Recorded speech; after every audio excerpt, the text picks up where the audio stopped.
ইফতার করে যদি আমরা ইফতারের পরে যদি একটা ভর্তা খাই এতটা মজা লাগে সারাদিন ক্লান্ত হয়ে। ইফতার করার পরে তারপরে আমরা ভর্তাটা মাখে খাই, এতটা মজা লাগে না খাইলে বুঝবেন না। কাঁচকলা দিয়া শসা টমেটো আর হয়েছে তেঁতুল। এই যে দেখেন তেঁতুল আনছি, তেঁতুলটা এখন আমি লবণ দিলাম আর এই যে টালা মরিচের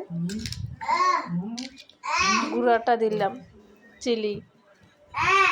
এখন আমরা ভালো করে এগুলা মাখায় নিব একদম চটকে। ইফতারের পরে কিন্তু একটু টক জিনিস খেতে মন চায়, তা নিজেরা কিন্তু বাসায়ও তৈরি করে বানায় খাওয়ানো যায়।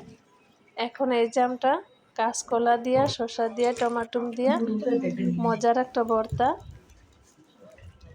তেঁতুল দিয়া এখন এই যে ভর্তাটা খাইব, এত মজা হয়েছে ভর্তাটা। দেখুন ভিডিওটা কেমন লাগছে, সবাই লাইক দিবেন, শেয়ার করবেন, কমেন্ট করে জানাইবেন।